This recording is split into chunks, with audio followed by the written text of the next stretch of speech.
kami korang kata selamat sejahtera bertemu lagi saya Zaza. Kali Zaza bersama dengan tu Habib. Habib tengok sini. Tadi dah dukung dia. Sekarang dia dah tukar pampers sekejap. Okey datang. Okey kita ada mak. Cuba beratur. Jangan duduk sini. Okey. Yang lain sibuk dengan fotografi.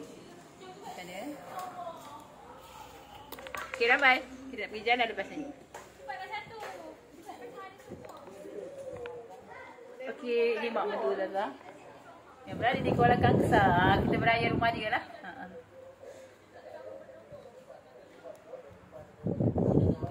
Okey, kami masih berada di Kuala Kangsar. Bergambar kat mana tu? Sini gambar ramai. Okey, kami nak bergambar.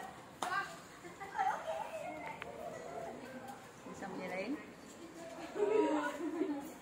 Okeylah, kita jumpa di video selanjutnya. Jangan lupa terus subscribe, like, share, komen YouTube kami. Ada beg comel. Okey, beg dia. Ni sedia punya. Tengok dah. Ni. Mana yang bagi lain?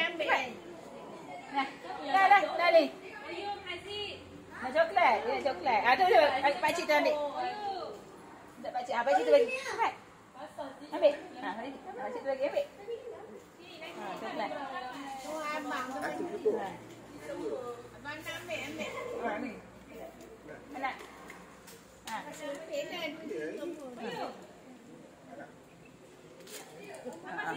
Kenyang lah tu.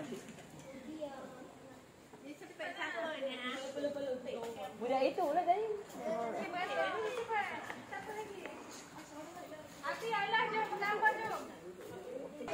Okey, ni mak Zaza. Yang ni mak mentua Zaza. Okey, sama-sama comel. Ini mak Zaza. Lah baik mak.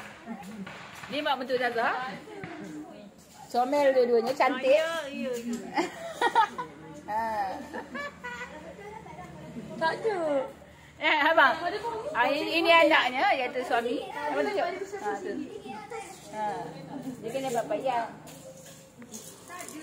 Ini mak. Mak Zaza sana tengok apa?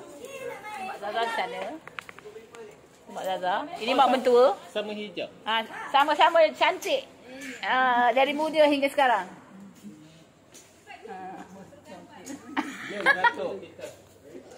Okeylah. Kami dah. Ni kakak Ipa. Kakak Ipa Zaza. Comel orangnya. Okey.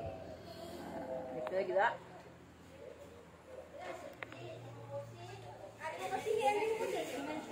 Okey. Opa Kuala suruh minta papaya duit raya. Dia tahu papaya. Opa Kuala mengata papaya duit raya. Cepat. Dia dengan papayanya, kenyal tu papaya. Salah papaya. Masuk dalam. Saya papaya. Tu papaya. Okeylah, kita jumpa di video selanjutnya. Jangan lupa terus subscribe, like, share, komen YouTube kami yang dah 1.4K. Alhamdulillah.